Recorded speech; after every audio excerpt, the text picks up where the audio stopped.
What's good? You're listening to Gian Talk Sports episode. I don't even remember because it's been like fucking 6 months since college football ended and I haven't recorded anything. This is it's the first time we're doing like a straight to SoundCloud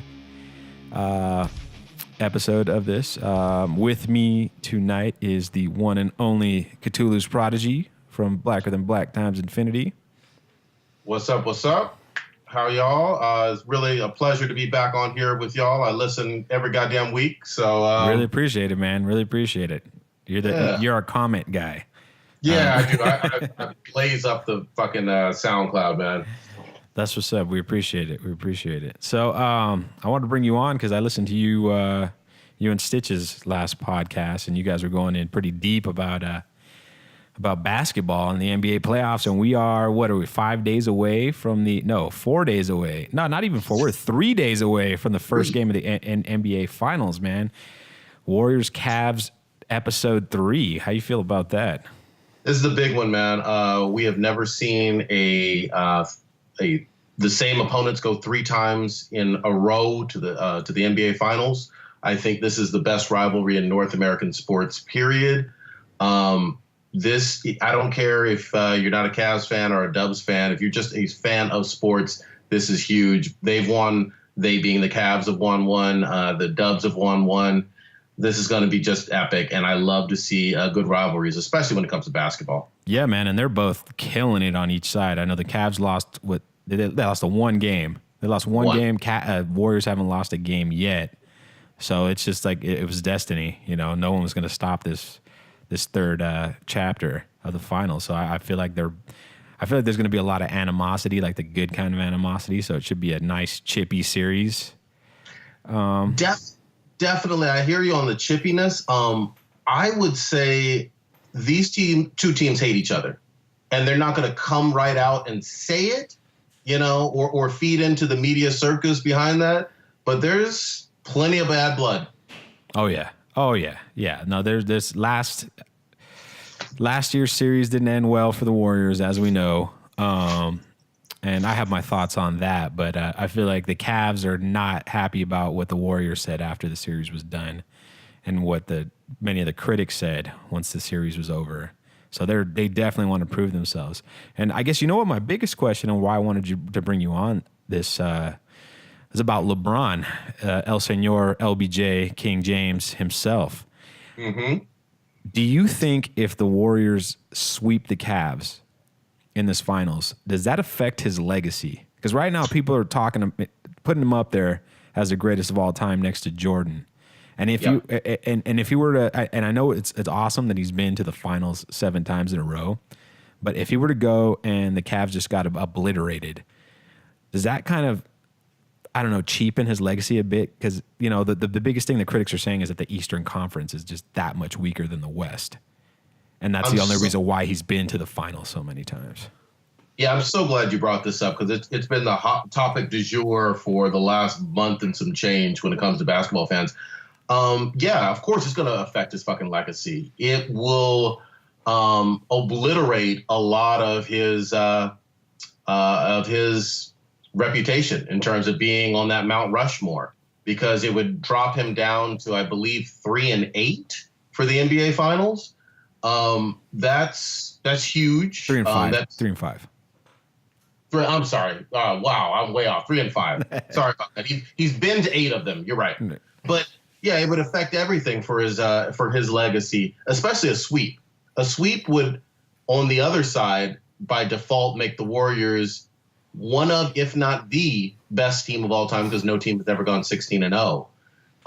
But to lose, and that would also mean Cleveland lost 2 straight home games if they get swept. So yeah, it would be huge for his legacy. It would take a dramatic hit, and you also have to look at the fact that, you know, Kobe went 5-2 and Jordan went 6-0 in the finals. So yeah, it's hard to, and even Tim Duncan went 5-1. So it's hard to compete with the Mount Rushmores if you're not getting it done. No, I'm with you. I mean, at the same time, we got to make the Jerry West argument. You know, Jerry West only won 1 championship, and his Laker teams lost like a fuckload of them. and he's still the NBA logo, Definitely, and I disagree with him being the logo, but it is what it is. We've all grown up with it. But I'll say this too: he was from an era that really had very little talent, and I don't respect a lot of the old school guys compared to today. I mean, the game is literally international now, where you have a little over 7 billion people on the planet, and over 200 countries play professional basketball. So you have the best of the best playing now. And you don't have people like, what was that Will Ferrell movie back in the day? Semi-pro. Yeah, semi-pro, where you're boozing it up at halftime or drinking and smoking and whatnot during the game. It's like a Sunday Mexican beer league. Yeah, exactly. So, Jerry West played in a very, very different era, and he wouldn't have put up anything close to those numbers in today's game with the athleticism and whatnot. But yeah, man, this is big time shit. What are your predictions for this series, man? Well, I definitely think the Warriors are going to win it. I don't see the Cavs matching up talent wise. I mean, even with LeBron being the best player on the planet right now, he's not that far ahead of KD, and then Steph as well. And then you got Draymond just holding it all together. And then if Clay pulls his head out of his ass, I mean, what are you going to do, The only guy you got to worry about is Zaza, who's hurt, or JaVale McGee, But I don't know. The Warriors are just deep. You still got Iggy, what he does, Livingston. Ian Clark is like impressing now. Like who the fuck found this Ian Clark kid, he can put some buckets up when he has to, there's just so many weapons, man. And when I look at the Cavs roster, I don't see that same kind of firepower. You got LeBron, you got Kyrie, you got Kevin Love, who's a UCLA scrub, so I got no love for him. But after those three, what do you got? Kyle Korver, come on, get out of here. Yeah. I even go back, not to be truly disrespectful to Cleveland, but I go back to that first round series that the Warriors played this season with Portland, with Lillard and McCollum or whatever. Yeah, CJ McCollum. Yeah, CJ McCollum balling out of control in terms of combining for like 60, 70 points, in losses, but putting up big time numbers. I could see Kyrie and LeBron putting up magnificent numbers. I don't think there's any way of truly stopping both of those two excellent players. The problem is the Warriors have additional all-star level players, not just two guys. And if LeBron and Kyrie combine for 60, Steph and KD can give you 60 very easily as well. Right. So I'm right there with you. And I got to go back to this legacy stuff, man. The 3-1 lead from last year was huge, and it was one of the highest rated finals in terms of viewership and whatnot. And people talked all that shit about the Warriors, rightly so, because they have the best record of all time in the regular season. But what's a bigger story, if they're able to accomplish this, is potentially going 16-0 in the playoffs, man. I didn't think that was possible. No, that's insane. No, I definitely find that more impressive than the regular season win thing, A lot of people are like, oh, well, they, I mean, how many games did they lose this season? They lost 14 games, maybe, something like that. They still won a shitload of games. And Durant was injured for like 19. Oh, yeah, absolutely. Absolutely, And it's just, I'm with you, man. They sweep, dude. It's I can't hold it against LeBron, though, man, because, I mean, I'm a big LeBron fan. I'm a proponent of him. A lot of people give him shit for whatever. I mean, I think he came out in the wrong era, and people don't. I think he's going to be that guy that 10 years from now, when he's out of the game, or whenever he's out of the game, 10 years later, people are going to really like miss him and really appreciate what he was doing on the court. Well, one of my favorite things about him actually is off the court.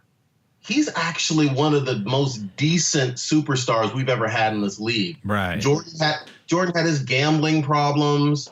Jordan was a dick. I mean, we were kids when he was on TV. The internet wasn't around, so we didn't hear about all the shit that he did. So we just saw the, like Mike commercials and, whatever. So we all thought, oh man, he's a god. We didn't, if you ask other players, He's got his friends, but Steve Kerr got punched in the fucking face by him. Yeah, you know?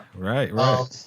So yeah, Jordan had a lot of off the court problems and still does as a human being. And then, going to more recent era, everybody swept it under the rug and nobody mentions it. But Kobe went through his shit with that Colorado rape accusation trial. Oh yeah. And the thing about Kobe too is like the internet was around during his career, so he couldn't hide how much of a dick he was. Oh well, he cherished it. I mean, I'll never forget. And this is not shade against Kobe; he's a Hall of Famer, great player. But I'll never forget how those years in between when Shaq left and before Gasol came through. He was playing with that point guard Smush Parker. Remember that fucking scrub? Yeah. And Kobe went out of his way to literally basically push this guy out of the league, in terms of calling him every fucking name into the media that he possibly could. And even years after he was out of the league, he still talked trash about him, So he was a bully in a lot of ways. Oh yeah. So I mean, he backdoor bullied Shaq out of LA, Definitely. And go back and look at those stats, man. That three-peat with Shaq, he was averaging 35 plus points a game with 12 plus rebounds, couple blocks, shooting ridiculous from the field. He was the finals MVP 3 years in a row, goddammit. That's funny you bring that up. I've been having a lightweight Twitter war for the past year at defending LeBron because people are like throwing him up against Kobe. I don't know how you feel. I mean, Kobe was great, whatever. And I think, he's definitely top 10 greatest of all time. But I think LeBron's better than he is. When it's done, when it's said and done, I would put LeBron over Kobe on that Mount Rushmore. And the reason why I say that is because Kobe, and you already mentioned it, Kobe did not win one championship without a dominant big man. It started with Shaq, you could argue Shaq is the top 5 greatest of all time player. Definitely the greatest center of all time. He's just dominant. And then, then Pau, they got Pau. And Pau for me is a super underappreciated player. I feel like people shit on him because he's European. He doesn't, everything he does is not like outspoken. Like you don't really see what he does until you look at the box. And then you see the box scores and, oh shit, this guy's been averaging 20 plus, 10 plus boards, whatever on the defensive end he did for like 12, 13 years straight, Pau is a Hall of Famer. Let me just silence any haters right now. He's a Hall of Famer and he was the most dominant big man in the league. At the time, there was kind of a rivalry and some people were whispering about, well, it's really Dwight Howard. But the truth, got told in the playoffs. For those 3 years that they went to the finals back to back and won 2 of them, Pau was the driving force. And don't forget they had another 7-footer, which was Andrew Bynum, who's a space cadet, but could play very well alongside Kobe and alongside Pau. So they had a lot of height and length. Oh, yeah. But don't get on Twitter and tell the Kobe fans that, man, because they get pissed off. Because then the argument comes down to, like, if you look at what LeBron has had to deal with, his teams have not been that great. Yeah, he did the Miami thing, but, I mean... You got a little choppy on that one. Could you repeat that last part? I'm sorry. I was going to say a lot of people critique LeBron about his Miami run, and how he had Bosh and Wade on the team. But I don't know. I feel like Bosh is not as good as people make him out to be, especially on Miami. Miami, he took a step back. He was the man in Toronto. When he went to Miami, he kind of became a role player, if you will, and then D Wade. D Wade's great, but I feel like by the time LeBron got there, he was already losing a step, And I mean, he's still a good player. Like, I think fundamentally, that's why he's still able to do what he did this season. But he wasn't the guy that was there with Shaq. D Wade was a guy that could drive into the lane and dunk on fools. And hit shots on the outside. And then by the time LeBron got there, he was more of a perimeter player. I agree with that. Wade has won 3 championships. He's won a Finals MVP. One of the things people sleep on when it comes to D Wade, and I think there's some fair comparison between him and Kobe, Wade was head and shoulders the best defensive two guard in NBA history.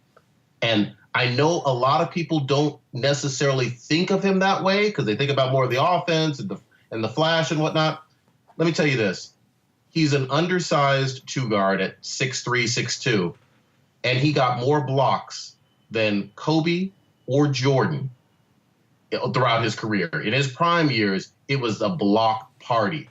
He was able to get blocks and rebound quite effectively from an undersized position, better than anybody for like 7, 8, 9 years.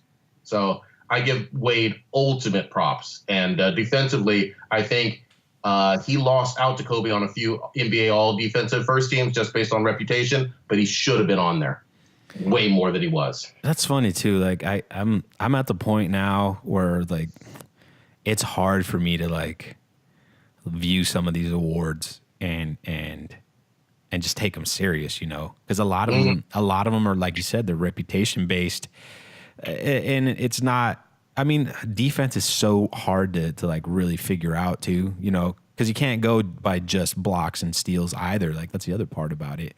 Like there's stuff that the guy's doing that it doesn't come up on the score sheet, and I mean that's for almost every sport out there. For baseball as well. I mean, football you got, you know, pass breakups and whatnot and different stuff like that. But definitely for basketball and baseball, it's really hard to figure out like how effective a guy is on the defensive side. So I wouldn't be surprised if Kobe won it once and then it just, we're just going to do the Kobe fist. And this is not taking anything away from Kobe on the defensive side because the dude, I mean, I don't like Kobe. I never liked him. I never hated the Lakers growing up, but once Kobe chased Shaq out of there, I started to hate Kobe. That's my biggest gripe against Kobe. Is like they could have won like 7 straight championships had they been able to keep that relationship solid. You know, they would have been unstoppable. I mean, Shaq had his issues too. You know, he was lazy when it came to his health. You know, he wasn't the most he wasn't about that gym life like Kobe was. But that being said, like Kobe is definitely was one of the great two-way players for sure. He gave it his all on either side. Whatever you think about the man, you know, you can't deny his effort and how much dedication he had to the game. I think dedication-wise, he's always going to be on that Rushmore of top 3 or 4 of all time. I also give him props for his longevity because when you go inside the numbers, and I did this on our most recent cast a little bit, you know, there were a lot of players that had very similar stats in the 2000s to Kobe. Tracy McGrady and Vince Carter amongst those, you know, and obviously when D. Wade started his ascent. But Kobe was able to last so much longer being a 90s player, but having his prime years extend to about 14 plus years, you know, which is amazing. And then on the flip side, you see about, you know, players taking care of themselves even more so and learning from his example. Like LeBron has never been fucking injured. Right. You know, like it's unheard of. You know what I mean? I mean, that's the thing about LeBron. I mean, that's how you know you got something special because LeBron is just, there's not going to be another person like that. The dude is what, 6'8", 6'9". He weighs 260 pounds, probably runs a 4.2 fucking 40. Yep. You know, he's got 40+ inch vertical. Like he's the freakest of freak athletes. Like that's the guy. That's the perfect athlete. He could have played any sport he wanted to, and probably would have dominated. Maybe not baseball so much because he's too tall for that. But yeah. But you know, had he played football, tight end or defensive end or something, you know what I mean? Just anything he wanted. But the other thing I will say though, earlier in his career, and this is a fair knock on him, LeBron had some mental lapses in playoffs. Oh, absolutely. And I think that that first finals that they lost to Dallas, I believe, when he was in Miami, was just pathetic. And then the second loss to San Antonio a few years back was absolutely pathetic in terms of him getting his team ready and up to speed. Well, do you think you can make the argument that at times LeBron is too smart a basketball player? Like a lot of the knocks on him were because he was always looking to pass and not take the shot himself. You know, like it was he would make the smart basketball play, but the smart basketball play didn't always transition to the proper play, if you will. You know. Yeah, I think he wasn't Paul George saying, "Give me the ball" in game one. I'll come back to Paul George's scrub ass. But yeah, for LeBron, you also got to remember, if he wanted to, he could be second or third person in the league in assists because he's one of the most gifted passers we've ever fucking seen. Oh, absolutely. But there are times when he's overpassed. There's times when he's been too unselfish, and there's times where you see that he doesn't have that shooter's mentality of wanting to take over the fucking game and say, no, it's me. But these past few finals and playoff runs, we've seen him take over. And I'm loving that aspect of it. He's grown. Yeah, definitely. I mean, I think it's finally clicked. I think he finally realizes that maybe I shouldn't be so unselfish on the court. And maybe sometimes I do need to just take the ball into the hole and make something happen. You know, if anything, if we're going to say one weakness about his game, the one chink that's in his armor, aside from the mental stuff, is he's never been a good shooter. Like he's an okay shooter, but his perimeter game is not the best. I remember when he came out of the draft, Rick Barry of all people said, like, you know, well, obviously he was wrong because LeBron's been great for the past 14 years, but he said, you know, LeBron James can't shoot from the outside. That's the one thing he can't do. And fortunately for him, he's been able to keep his athleticism for so long where he doesn't have to rely on the jump shot. It's streaky. It's definitely super streaky. And if he gets his shoulders set and it's a square up shot, you know, where he's not doing it off the dribble, like Steph is magically able to do all the fucking time, then it could go in and he could get hot from outside. But the problem to me is at this point in his career, even though it's been 14 fucking years, there's nobody who's fast enough or strong enough to stay in front of him when he wants to drive. Right. You know? And there's most people who are going to bitch out and not even take a charge from him because he's that fucking strong and fast. Well, we got to give Iggy credit though for that first finals. He did a number on LeBron. You know, he didn't stop him, but he slowed him down a little bit. He frustrated him. He did an excellent job. He played kind of like a Kawhi Leonard role, and I think Kawhi frustrated him quite a bit, you know, a few years back as well. Right. So we'll see what we get with LeBron, but I mean, I can't say enough great things about him. I believe that, you know, going back to the East being weaker, I believe there's a lot of people running from LeBron. And, you know, when you mentioned Paul George, I could see him going to the West. People are going to say, oh, he wanted to play for the Lakers. He wanted to go leave Indiana. I think he's fucking scared of playing another playoff series against LeBron. And maybe Lowry in Toronto as well. We'll see. Yeah, man, that's tough. I mean, I think Boston is on. I mean, fuck the number one pick. Boston just went to the Eastern Conference Finals, and they have the number one pick in the draft. You know, I mean, I think hopefully if Danny Ainge figures it out, you know, Boston's going to have something to say about LeBron in the East next. I mean, I guess what I'm saying is I don't want that to cheapen his legacy. You know, him being able to sleepwalk through the playoffs because like the talent's just not there. Okay, now let's break that down a little bit. And I know you've heard me say this before, and I want to get your take on it. But for those who haven't heard, Magic Johnson, who we all know is a Hall of Famer and one of the faces of basketball and whatnot from the 80s, went to 9 motherfucking finals. Yep. He won 5. He lost 4. And historically speaking, the Western Conference was not good back during the Showtime Laker era. Never a single motherfucking time did you ever hear somebody, and subsequently, years later, after he's in the Hall of Fame and everything, do you ever hear anybody mention how weak the Western Conference was when the Lakers by default went to the finals? Not 9 times in a row, but 9 times out of 11 fucking years. Total dominance, total cakewalk. What do you say to that? Yeah, man, I never really thought of that. I mean, I guess the fact that they won 5 of those 9 finals says a lot.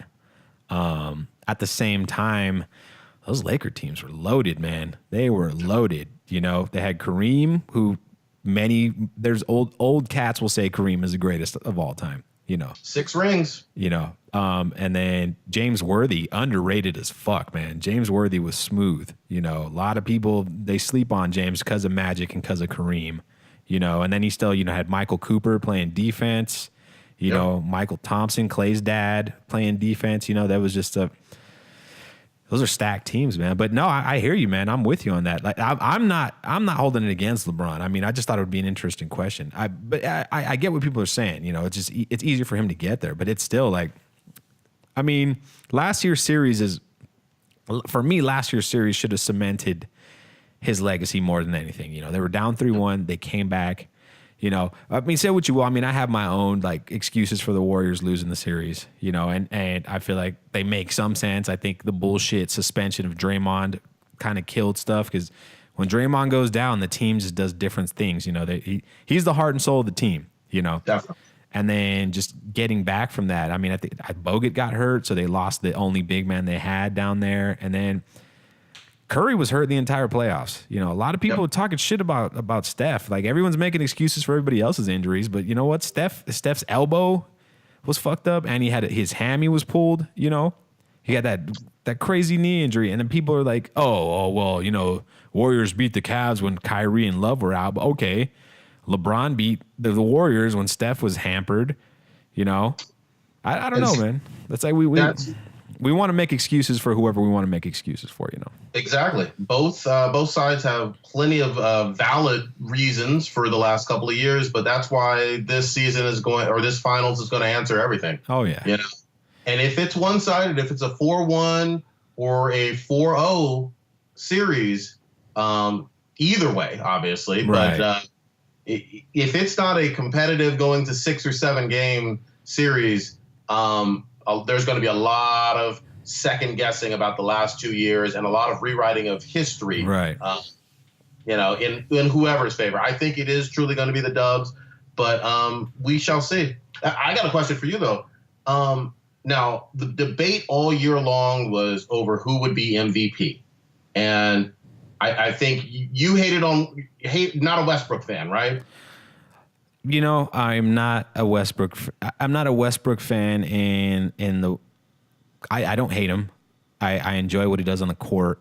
I was not as impressed by the triple double average as some other people were. Okay.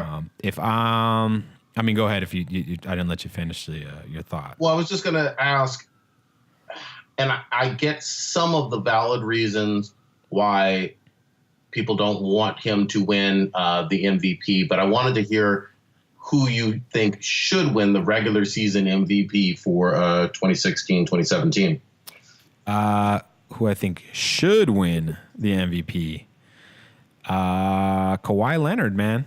I think Kawhi Leonard, man. I think he held those Spurs team. If you look at the Spurs team right now, they're terrible, dude. They're not good. They're not the Spurs team of old.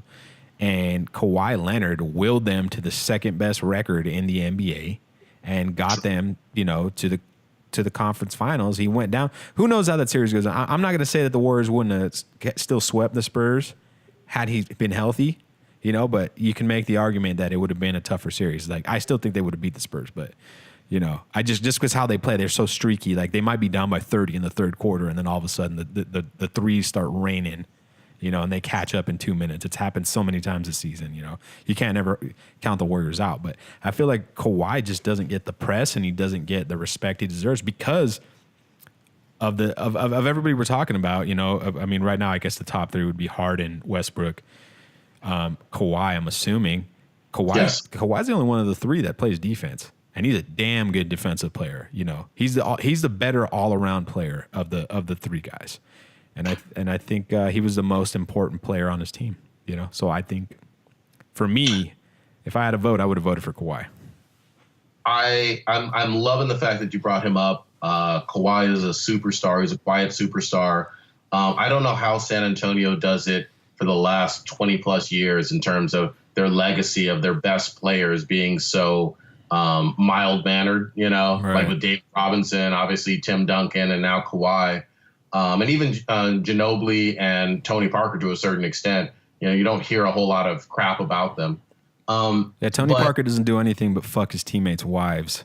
yes, hey, poontang is poontang. But it's okay. It's French, bro. He's French, dude. They do that shit. There you go. It's not a big deal. But yeah, man, I love Kawhi a lot. I will say this: the Warriors would not have swept the Spurs. I could see that series easily of going at least 4-1, 4-2 with healthy Kawhi in there, because he just adds so much, especially defensively. And offensively, man. He's a superstar both ways of basketball.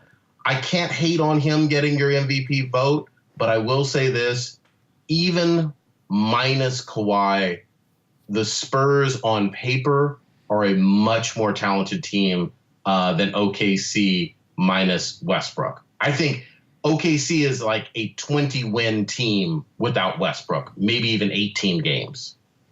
Like bottom of the league without Westbrook. And I think without Kawhi, the Spurs are a 45, 48 win team. Yeah, man, I don't know how I feel about that, because I'm just going off last season and I know they had KD on the team, but last season when OKC took the Dubs to Game 7 of the conference finals, all of the experts and everyone was talking about how great Enes Kanter and Steven Adams were, you know. And this season they didn't do as well.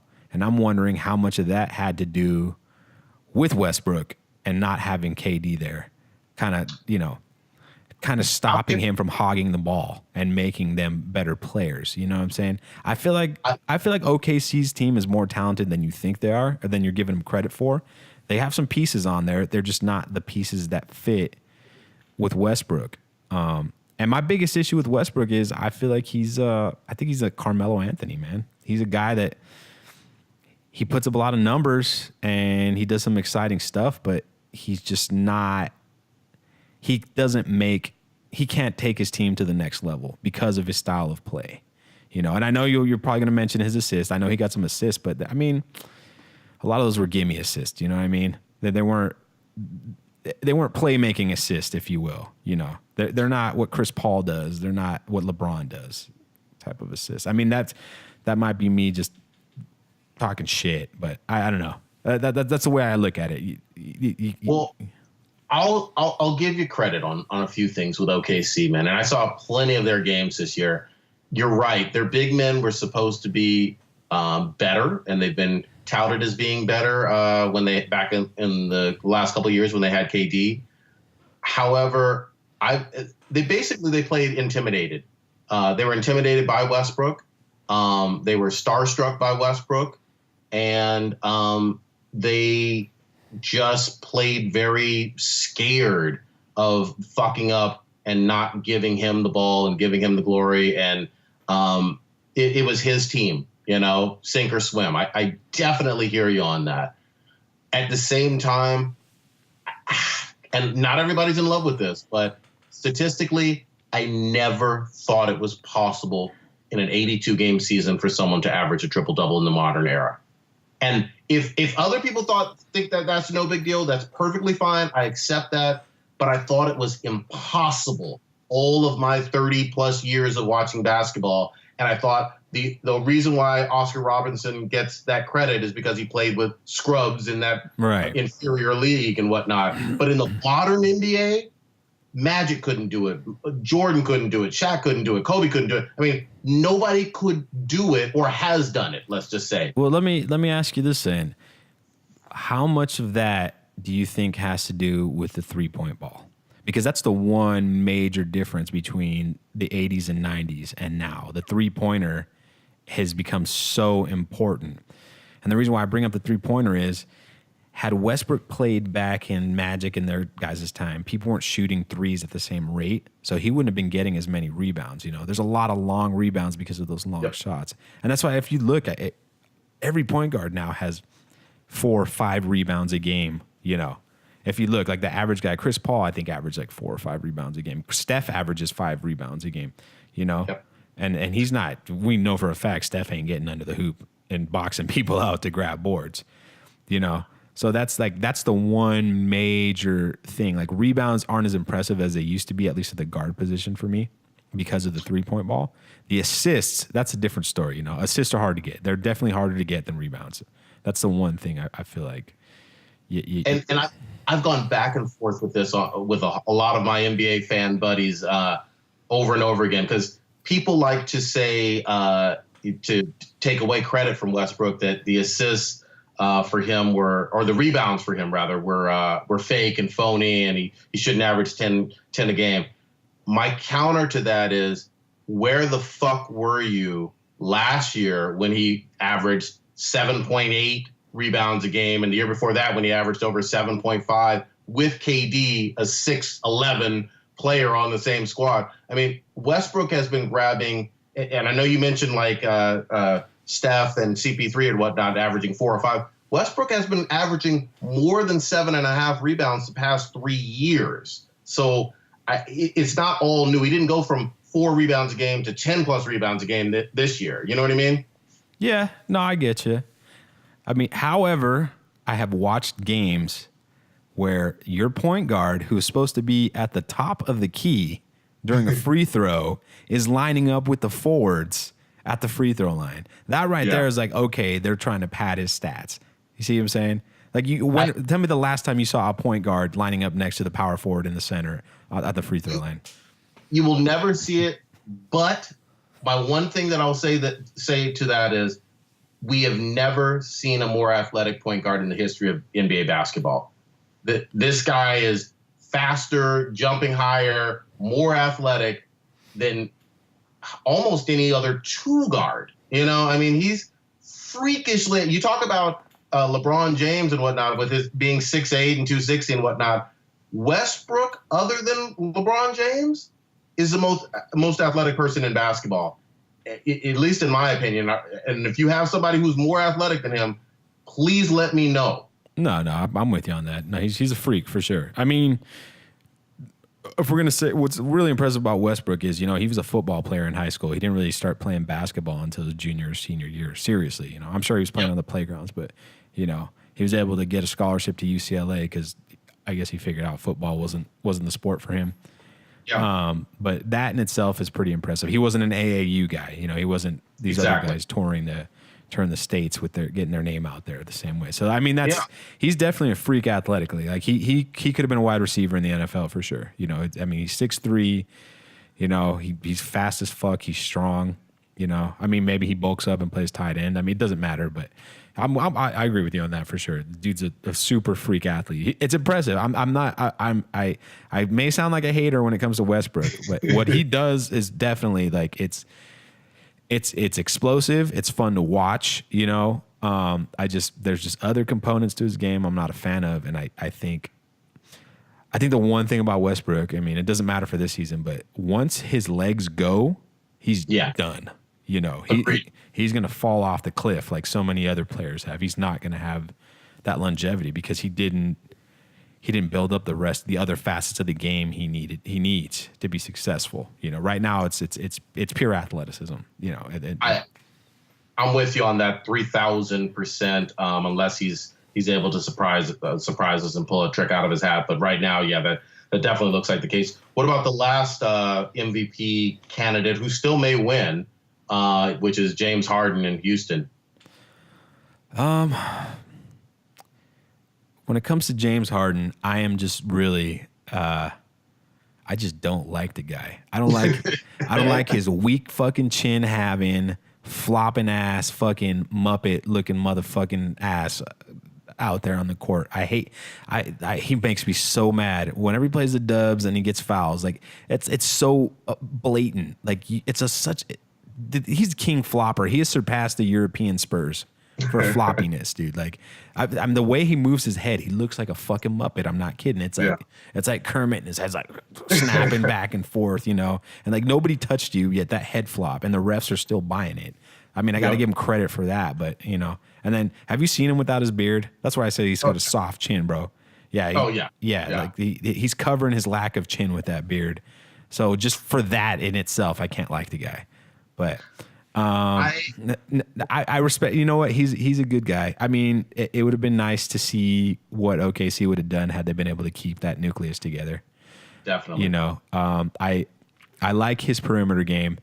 I like how he does the same move every single time, and people still can't stop it. Yep. He does that little drop step to the left, pull up jumper, boom. Or Well, he's a crafty player. I will say this too. He's one of the few left-handed superstars we have in terms of like just pure scoring. Right. And when you combine that with a awkward Euro step and a step back 3-point game that's pretty out of this world, it's tough to guard.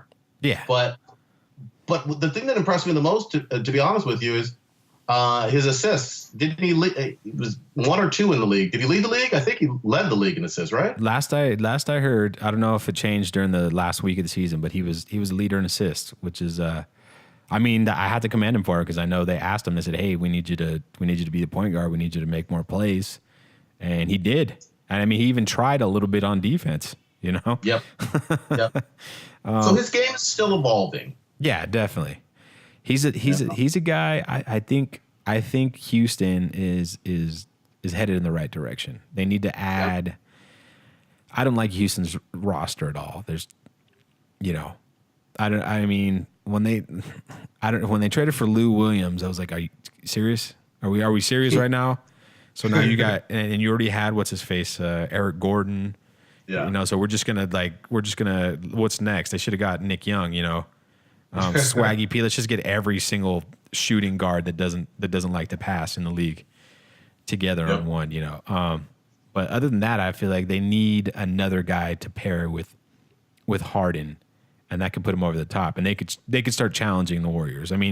His disappearance in the playoffs notwithstanding this year, I have no idea what happened there. I don't know if some guys from Vegas got in his head, if he owes somebody money, if it's crooked or not, but. This last playoff series, aside, I think Harden and the Rockets are headed in the right direction. They definitely are. It could have been the little B curse. You never know. You don't steal the based God's move, man. He's the cook, man. He's the cook. Exactly. And Harden ain't cooking crack either. That's the other thing. He's a fucking poser. Nope. I have harsh feelings about Paul George. I know. Yeah, and everybody thinks I'm being quote unquote mean to this guy, but man, this is really no fucking superstar here. He's a good player. He's obviously not all NBA. He got swept out by the Cavs, which there's no shame in per se, because everybody besides Boston got swept out by the Cavs. But Indiana had a 26-point lead at home in the third quarter, late in the third quarter against the Cavs. So they should have won at least one game, especially if you have this supposed superstar on this team. What is your take on him? Will he be in the purple and gold this coming season? I think he still has a year left on his contract, so it would have to be the year after this one. But when it comes to Paul George, dude, I just don't care. That's how much he moved my needle. Gotcha. He's just a dude out there. I haven't watched it. I've never cared about watching a Pacers game since the 90s. So like if I see like it's the morning Sunday game on ABC and it's the Pacers versus whoever, I'm like, whatever. I can wait till the next game. He just does nothing for me. What is he? 6'8", 6'9" guy. He's a small forward. Really, he doesn't really shoot from the outside. He just kind of, I don't know, man. I feel like he's another guy that doesn't make his teammates better. So yes. Of course we're gonna blame the rest of the roster for them not being good, but it's like, well, LeBron's teams haven't been that good, and he's always, LeBron went to the finals with what's the guy's name that was on the Warriors? Larry Hughes. He went to the finals with Larry Hughes. That should tell you everything right there. Yeah, and Eric Snow. Yeah, exactly. Like, come on, man. And Paul George can't even win a playoff game with whoever. I don't know. The guy's gonna go somewhere. He's gonna hype him up for a little bit, and I think he's another Carmelo. I hate to keep talking about Carmelo, but he might go down as another Carmelo because he seems like that kind of player. He's not as ball centric, I don't think. He's definitely a better defender than Carmelo, but for whatever reason, he's just not a winner. I mean, I guess that's the easiest way of putting it. He's not a winner. Do you think, speaking of Melo, though, do you think that the Knicks have any shot of actually becoming a competitive basketball team again? Because obviously New York being this huge market, there's this thirst and desire for them to be a quote-unquote semi-contender, at least in the East, and they seem like they're going backwards. What the fuck? I think Phil bit off a little more than he could chew by trying to be a GM, because his guru shit doesn't work from an office. I like Porzingis. He's nice. Yes. Porzingis is nice. I hope that he can keep improving and turns into the superstar. I think Carmelo needs to go, though. So I don't know. I feel like Carmelo affects the style of the team's play. He's just such a isolation guy. He's such a ball first, ball hog kind of guy that you're not going to be able to see anyone progress until he's gone. I mean, just remember a few years ago when Linsanity happened, when Carmelo was injured and Jeremy Lin was running that team. The Knicks were exciting. They were winning. Lin. Everyone thought Lin was going to be the next great thing. Then Carmelo. Not everyone. Well, not everyone, but just remember that Linsanity ended when Carmelo came off the disabled list. True. Done. Jeremy Lin disappeared because they couldn't run the style of play that was effective with Lin. And I feel like that's not the only guy he's done that to. And yeah, I think the Knicks, you can't move forward until you unload that guy because he's just he's like Kobe, but he doesn't have Kobe's dedication.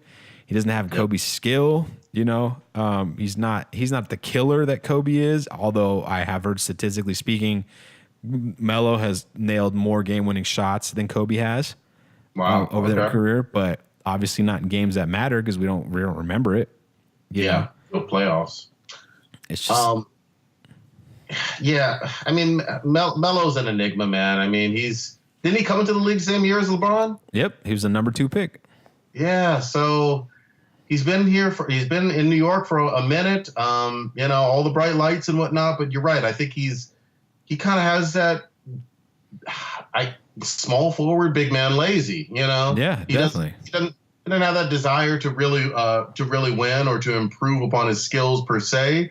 I do like Porzingis. Obviously, Rose is a shadow of his former self. Yeah, Rose is what Westbrook will become. That's what I think. Ooh, because Rose is that same kind of guy. He was super explosive. I love Derrick Rose. His first couple of years, he was doing crazy shit. He was like, driving and jumping basically from the free throw line and dunking on 7-footers. He was fast. He now he's not. He doesn't have that explosion anymore. So now we see, he's a decent player, but it was a bad signing. But I mean, is he a point guard? Is he a shooting guard? What is he? He's just he's a guy that's got a job because he can score 15 points a game. But exactly. Like, I don't know. It's kind of like, do you remember those guys that you'd play with on the playground and they would just kill it? But then when they got to like the school teams, they didn't get off the bench, or if they did get off the bench, they really didn't do anything because they just didn't know how to play with other people.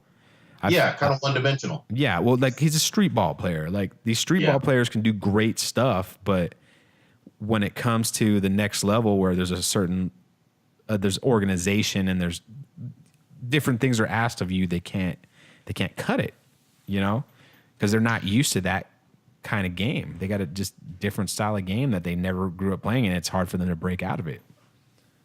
Yeah, I totally agree with you, Ben. I don't know what to do with New York, but I will say this: the NBA needs the Knicks to be some kind of viable within the next 3 to 5 years. It's been way too fucking long. Oh yeah, I miss Anthony Mason. I miss Patrick Ewing. I miss John Starks. Charles Oakley. I miss those teams. A different style. Like that team now would get eaten alive because they're just not athletic enough. But we remember the Knicks as fighting Jordan every year. Absolutely. The Pacers too. Like they were just they were a roadblock. They made the Bulls' run seem harder than LeBron's runs are now. You know, that's I guess that's really what it comes down to. You know. Yeah, definitely. It is just more. It was more entertaining. Like right now, who gave a fuck about the playoffs except for this finals coming up? You know, no. Yeah, in a lot of ways, I tend to agree with you. I mean, you know, obviously even your two SoCal teams, you know, the Lakers haven't been in the playoffs most of this decade, you know, or towards the early part of this decade was the last time. Right. You know, and the Clippers are going to be the Clippers.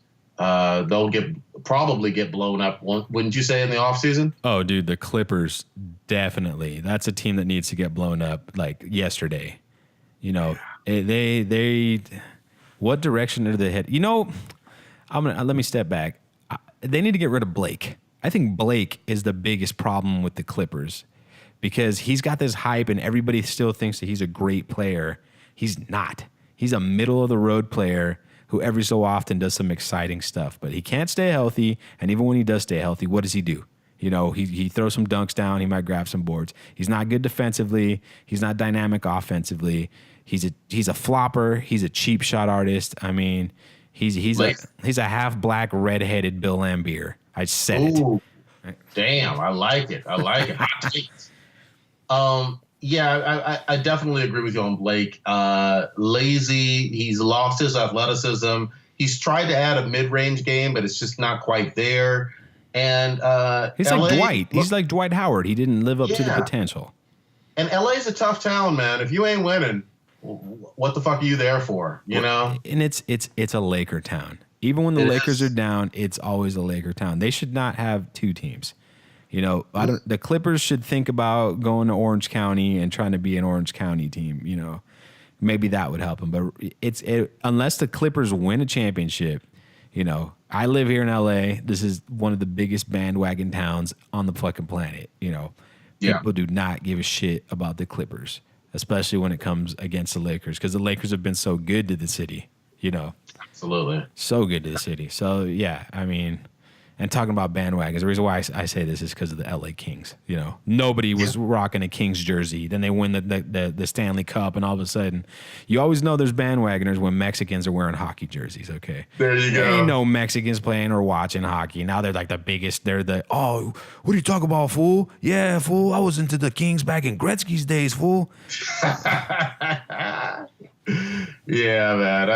And I think that goes throughout the entire state of California in a lot of ways, man. Hey, man, dude, you and I are both Bay Area boys.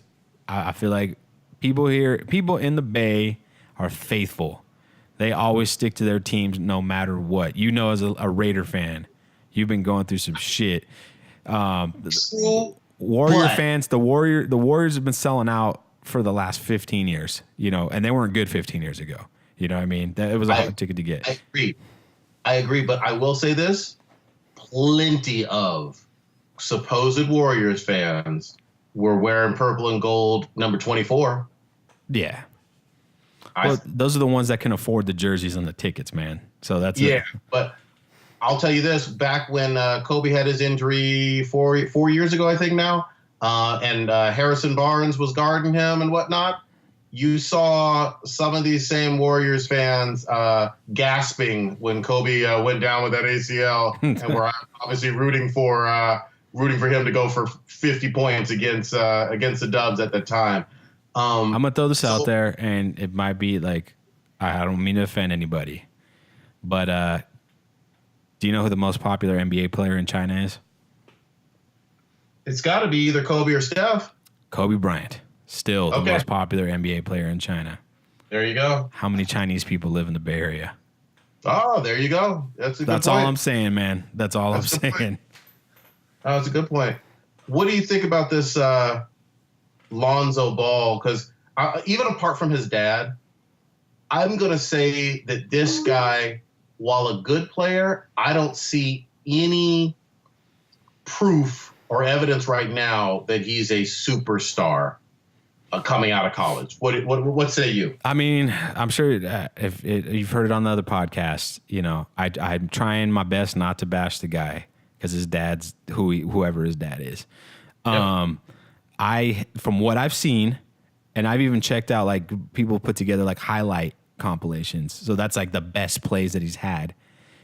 And in those highlights, I'm like, I'm not seeing anything, nothing at all that just jumps off at me like, wow, okay, I get it now. You know, oh, he's a great passer. Like I see the guy throwing passes to guys to shoot 3-pointers. The guys aren't even open.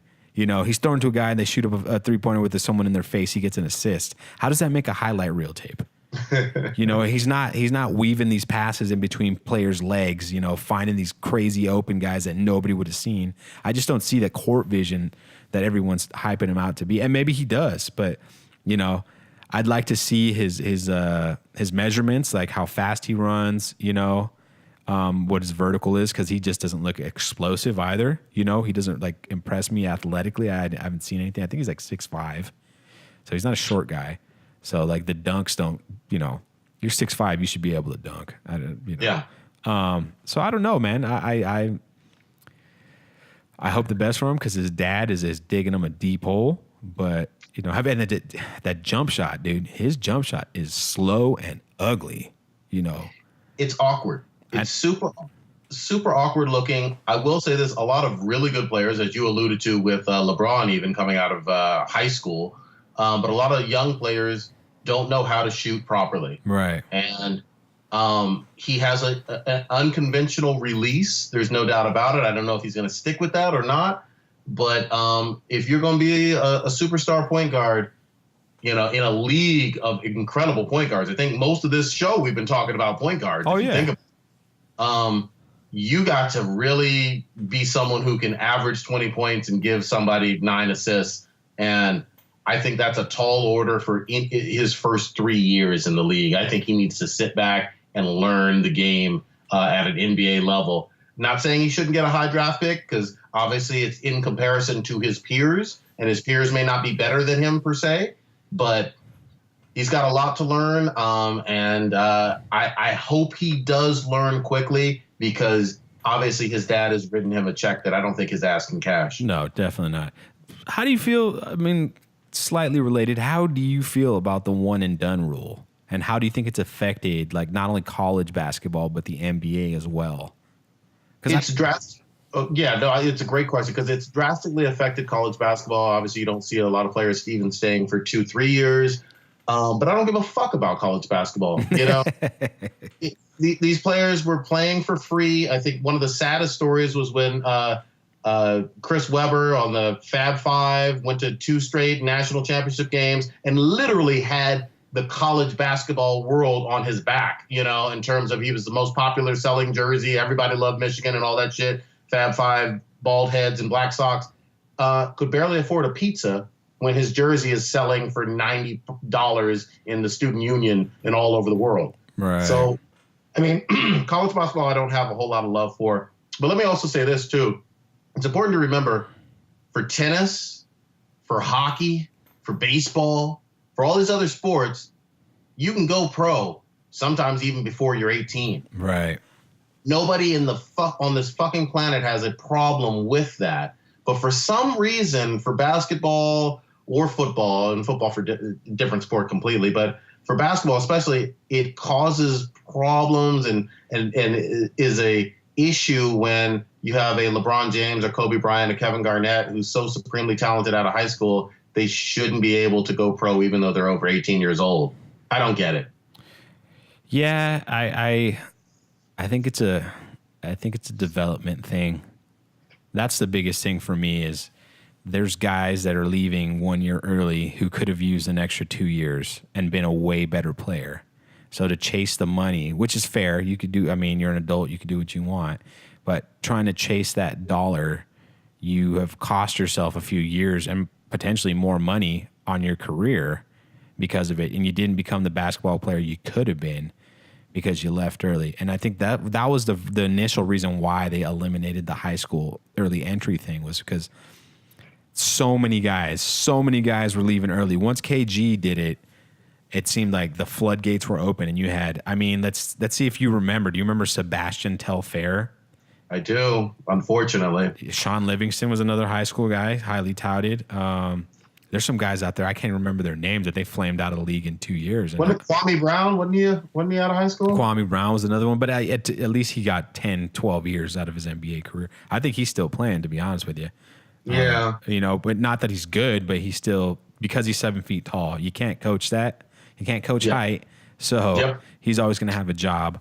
But yeah, there's so many. I mean, there's guys that didn't get drafted, or they got drafted in the second round. And we all know if you get drafted in the second round, you're pretty much done. There's for every Draymond Green, there's a million other guys that we can't even remember their names who were drafted in the second round that didn't pan out. So it's just, I think that's what they were aiming to do, was like, hey, we don't want you to make this mistake. But it's not. I hear you, but it's not their.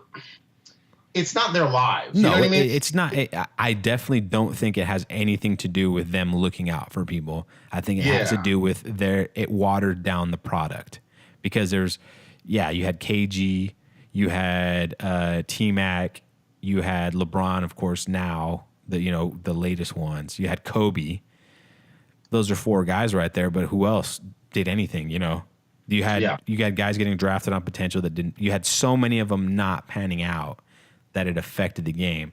Like I think the late 90s, early 2000s basketball was not. It was some of the worst basketball that we've had in a while. It was not very good. Like, it just lacked, other than obviously Kobe and Shaq, but the rest of the league was just not very good. The product wasn't good.